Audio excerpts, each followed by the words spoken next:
Survived the Great Chicago Fire of 1871 by Lauren Tarshish. Read for you by me, Mrs. Elkins. Hello, All Stars. It's me, Mrs. Elkins. First, I would like to thank the three people that finished the I Survived survey. It kind of gave me an idea of what you like and what you want to come next. And so, for those three people that did choose, they said that their favorite I Survived book so far was I Survived the Shark Attacks.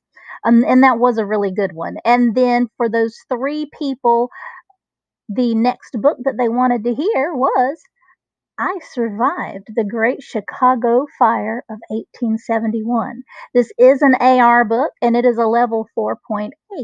So I will start reading this since that is what you guys chose.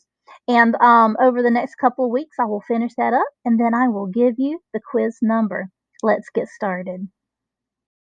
Chapter 1, Sunday, October 8th, 1871, 11:30 p.m., Chicago.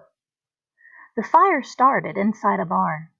It was tiny at first, a glowing dot, some wisps of white smoke. But then flames reached up. They grabbed hold of a pile of hay, crackled, popped, and then boom!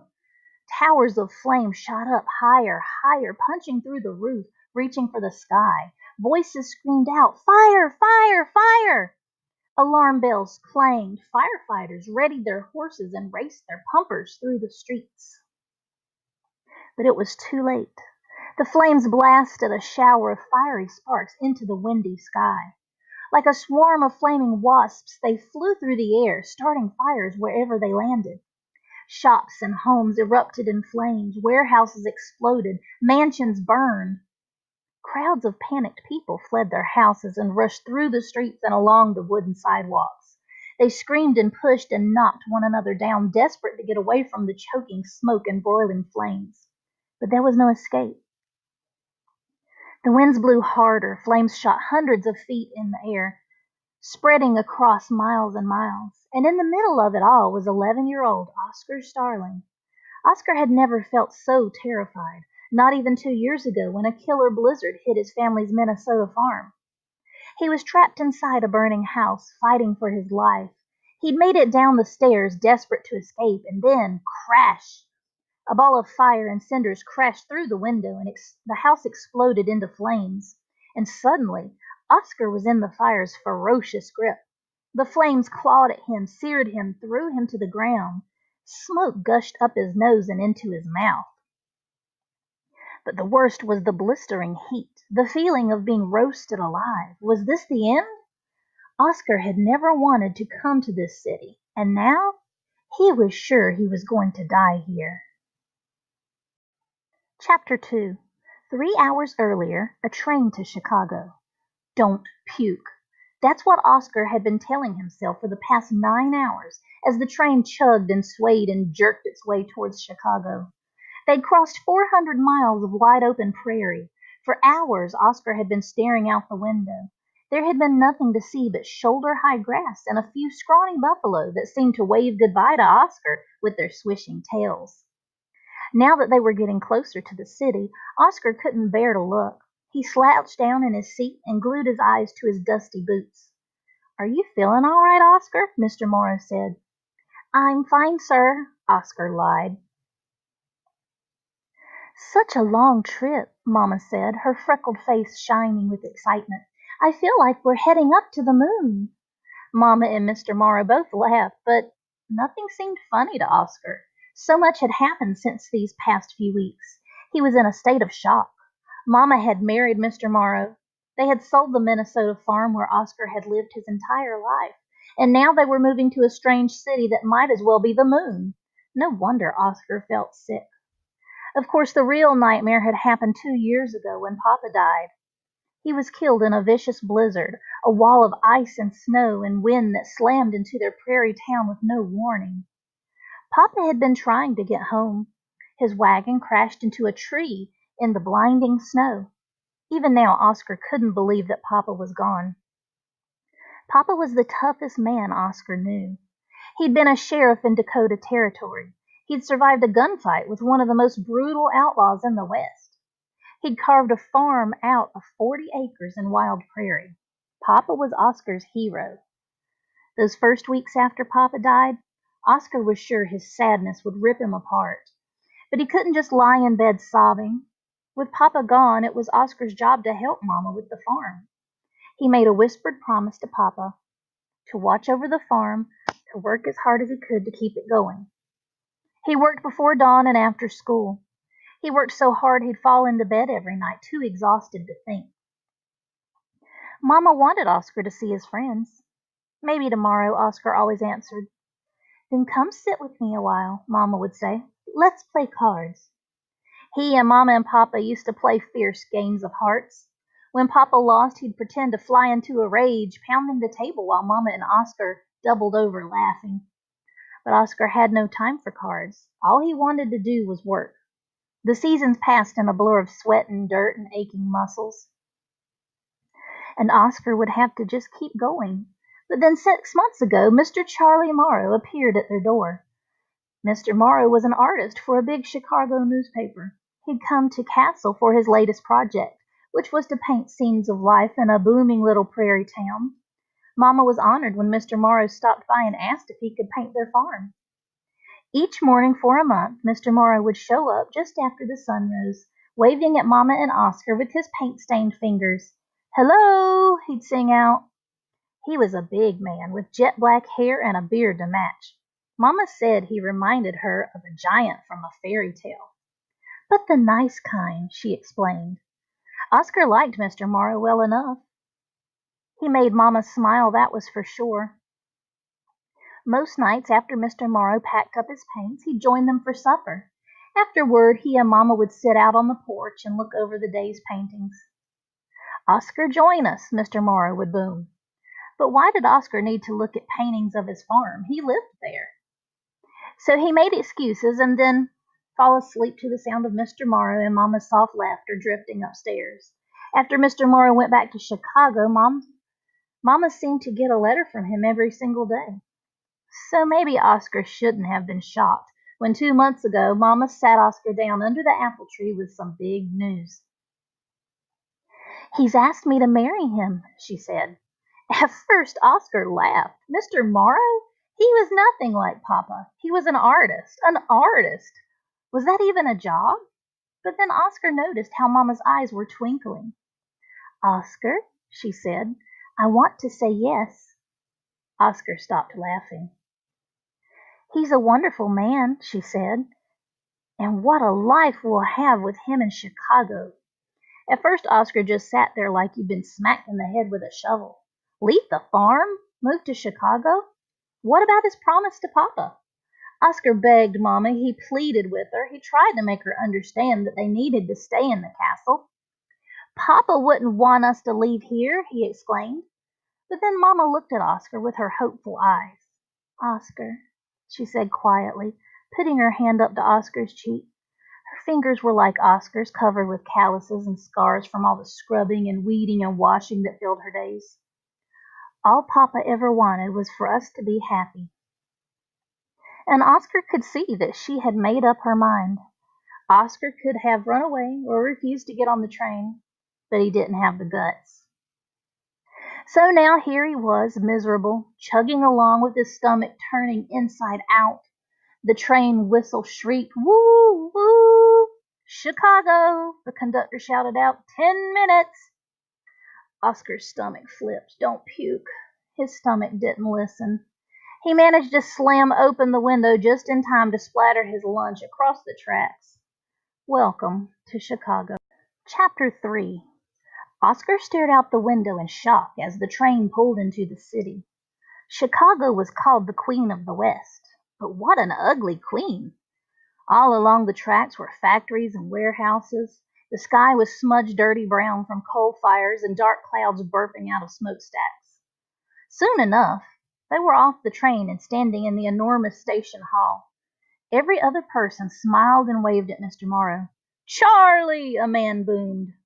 "Welcome back, Mr. Morrow," said a porter, lugging a heavy suitcase. "Mr. Morrow, I loved your latest pictures," a pretty woman gushed.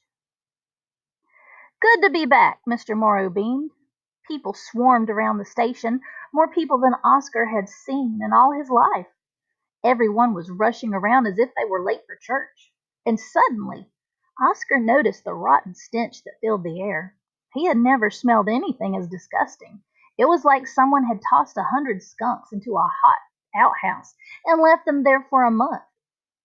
Oscar could see from Mama's crinkled up nose that she noticed it too. "The slaughterhouses," Mr. Morrow said, reading their sickened expressions.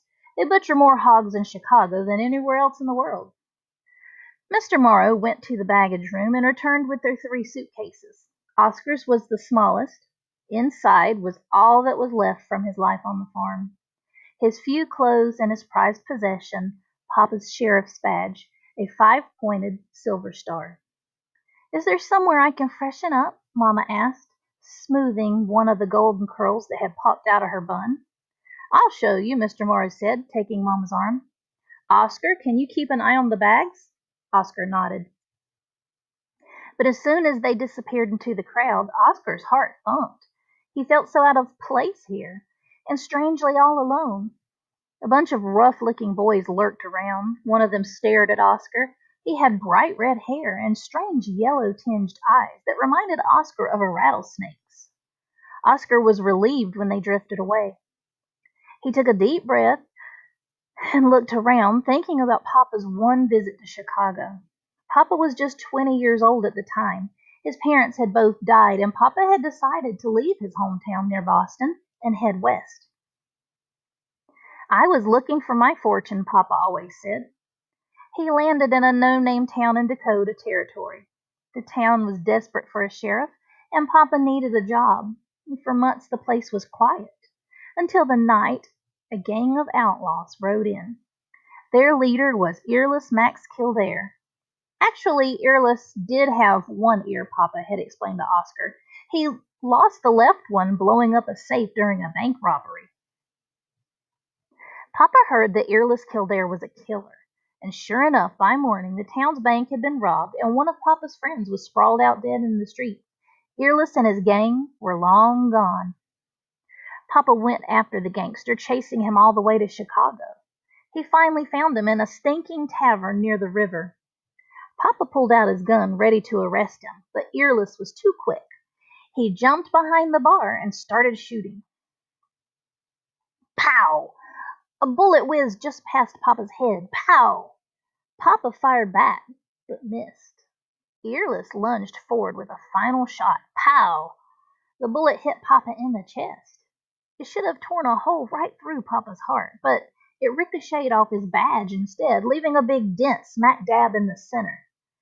Earless escaped in the commotion. After that, Papa decided he was done chasing outlaws. He heard about free farmland up for grabs in Minnesota. He'd never farmed, but he figured he'd give it a try. He ended up in a little town called Castle, where the first person he met was a freckle-faced schoolteacher with the prettiest blue eyes Papa had ever seen. Mama. Within the month they were married, and by the next year they had their farm and Oscar. "So I found my fortune," Papa'd like to say, kissing Mama on the cheek. As for Earless, he was still on the loose. Papa heard he was in Chicago, lying low, but still up to no good. Oscar's thoughts of Papa were cut short by a whispering voice. "Can you help me?" He looked down at a skinny little girl with a yellow cap over her 2 raggedy braids. She stared up at him with big brown eyes. "I've lost my parents." She looked so helpless. "We'll find them," Oscar said, standing a little taller. "I think they went this way," she said, leading him by the arm out of the main waiting room. But then suddenly she let go of his sleeve. "Sorry," she said, and then poof, she disappeared into the crowd. An uneasy feeling grabbed hold of Oscar. Something wasn't right. He spun around and rushed back to the suitcases. They were gone. Chapter 4. 30 minutes later, 9 p.m., Illinois Central Train Depot. "Those street kids are vicious," the policeman said. He looked down at Oscar. "Son, you're lucky you didn't get stabbed." Mama, Mr. Morrow, and Oscar stood with the policeman on the spot where their suitcases had been. The cop, Officer Brennan, was an old buddy of Mr. Morrow's. He explained that Oscar had been tricked, that the little girl wasn't really lost, she was a crook, part of a band of thieves. She distracted you so the others could steal the suitcases, Officer Brennan said. Happens here every day. Officer Brennan and the 3 other cops had already scoured the station, but there was no sign of the girl or the bags or those rough boys Oscar had seen. Oscar told the policeman about them too, including the red-headed boy with the strange eyes. Otis Weber, the cop said, his friendly eyes narrowing. He's only 14 years old, but he's got the heart of a killer. We hear he works for an older guy. They take helpless orphans and turn them into ruthless criminals. Oscar shuddered. Will you find our suitcases? Mama said. Doubtful, ma'am, he said, giving them all an apologetic smile before he left. Mr. Morrow put his arm around Oscar's shoulders. I should have warned you, he said. In a big city like this, there are some bad characters. What's done is done, Mama said, shaking the worry from her face. We can all get new clothes. What matters is that we are here, together. Mr. Morrow beamed at Mama. Oscar ducked out from under Mr. Morrow's arm. Oscar didn't care about his clothes. All he cared about was Papa's badge, which was gone forever. It was past 10 p.m. when they finally got out of the station and into the cab, a beat-up buggy pulled by a dusty horse. The cab driver flashed a smile with black teeth when he saw Mr. Morrow. Charlie, he exclaimed, welcome back. Was there anyone in Chicago who didn't know Mr. Morrow? Hello, Joseph, Mr. Morrow said, patting the man on the shoulder. Take us to the Palmer house, please. Joseph let out a sharp whistle. Fancy. We'll have supper there, Mr. Morrow told Mama and Oscar. Then we'll head home. Oscar, I think you're going to like the house. My father built it. It's a little far away from things, north of our new park.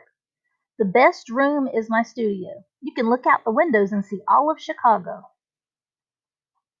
Oscar managed a nod and bit his tongue. Mr. Morrow's new house would never be home. Home was Papa's farm, where the air didn't smell like dead hogs, where the only thieves were the rabbits that stole carrots from the garden. The horse clattered away from the train tracks and warehouse and onto a wide avenue of grand buildings. Oscar tried not to act like he was impressed, but the buildings were taller than any tree he'd ever climbed. Amazing, isn't it? Mr. Morrow said, smiling proudly. When I was born, this city was just a little town on a marsh. Today, Chicago is one of the most important cities in the world. It's beautiful, Mama said. But suddenly Mama's expression darkened. Does the sky look odd to you? She asked, her brow wrinkling with worry. Oscar saw it too, a pale orange glow in the sky. Must be a fire, Joseph said matter-of-factly. We're having fires practically every night now. Hasn't rained here in months. The city is bone dry. The word fire sent a flash of fear across Mama's face, and it jolted Oscar too. 3 years ago, a massive forest fire had erupted in the woods of North Castle. It burned thousands of acres of pine and birch trees and then raced across the prairie toward Castle. Dozens of buildings were burned, including Oscar's barn. The entire town could have been lost. But just as flames were lapping at the edges of Main Street, a big rainstorm blew in and doused the fire. Don't worry, Mr. Morrow said, giving Mama a reassuring pat. Chicago has one of the best fire departments in the country. We have close to 200 firemen and a fleet of the best new steam pumpers. That fire will be out before we finish supper. The cab lurched to a stop. Joseph turned around, and here we are, folks. Palmer House Hotel, finest in the city. They climbed out of the cab, and a man in a top hat swung open the hotel's huge front door. Oscar peered inside at the glittering lobby. Bright lights twinkled and piano music filled the air. Oscar lingered outside. He'd never seen such a fancy place, and he was sure he didn't belong in there. Oscar glanced back at the street, tempted to bolt away to the train station. And that's when he saw her, a little girl scurrying down the sidewalk. Even in the flickering gaslight, there was no mistaking that dirty yellow cap, those raggedy braids. There she is, Oscar called out. But Mama and Mr. Morrow were already starting across the lobby, and Oscar's shouts were drowned out by the music and the hum of the chattering crowd. The girl moved quickly across the sidewalk, and before he even realized what he was doing, Oscar had dashed into the street. He had to catch that little. Chapter 5. 10:15 p.m. Heading toward the south side. Oscar dodged a speeding horse wagon and leaped over a steaming pile of manure. He hopped up onto the wooden sidewalk and wove his way through the crowd, his eyes glued to the yellow cat bobbing in front of him. The girl didn't look like much of a criminal, with her stick legs and flapping braids, but wasn't that innocent look part of her act? Papa always said that Earless was a charmer. He'll dazzle you with his smile, then shoot you dead, Papa would say. Plus, Papa explained, Earless treated the guys in his gang like brothers. He made sure they ate and drank like kings. Oscar figured the girl was heading for the gang's hideout.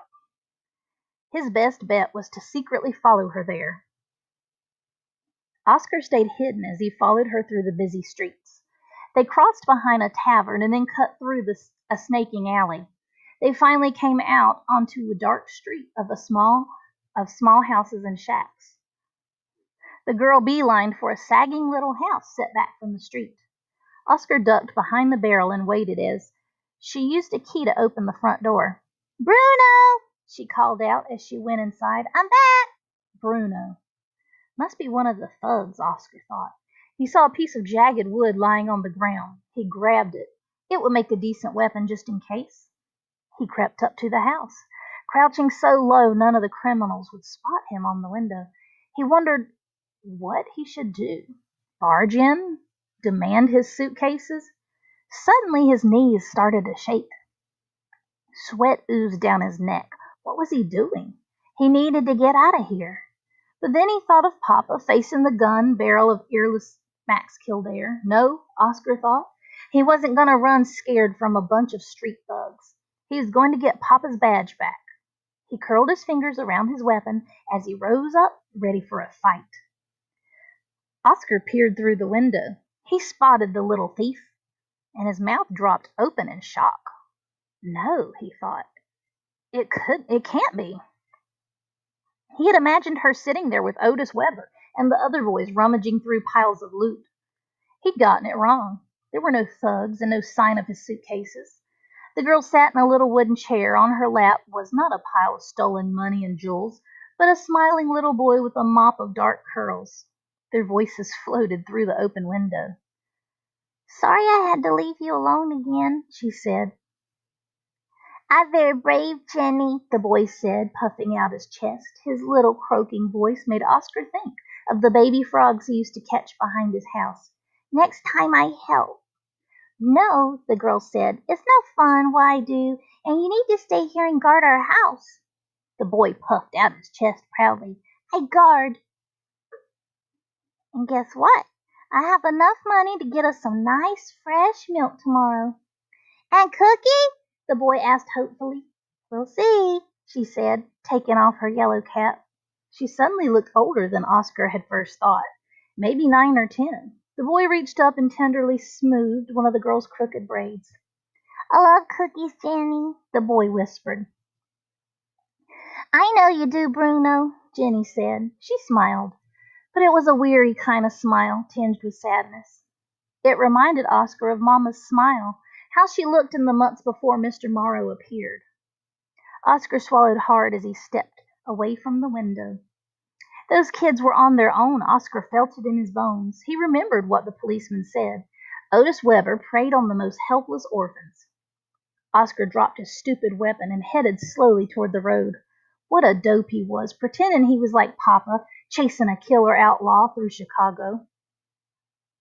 Instead, he found 2 sad little kids. And now all he could think of was Mama. How could he have left her like that? She must be going crazy with worry. His mind was so jumbled that he barely noticed when something landed on top of his head. It felt like a leaf or a big moth. He was absent-mindedly brushing it away when was startled when a shower of sparks spilled down in front of his face. A few hit his skin, burning his flesh like red-hot needles. Oscar looked up and saw a sight so strange he was sure his eyes were playing tricks. It looked as if glowing red snowflakes were falling from the sky. They danced in the gusting wind, hundreds of hot, burning embers of different sizes and shapes. Before he knew what was happening, they were all around him, attacking like a swarm of fiery bees. They seared his scalp, burned through the wool of his clothes, scorched his lips. Pain lashed him, and the sickening smell of his burning hair made him gag. Ugh. And then suddenly, whoosh! Flames leaped up in front of Oscar's face. The sparks had ignited his clothes. Oscar was on fire. All right, All Stars, that was chapters 1 through 5 of I Survived the Great Chicago Fire, 1871. I hope you enjoyed it so far, and there are 15 chapters in this book, so I will do 5 more next week and 5 more the week after, and then we'll be finished. I hope you like it. Now go take a break, get some water, get your wiggles out, and have a fantastic day of learning. I'll see you next week.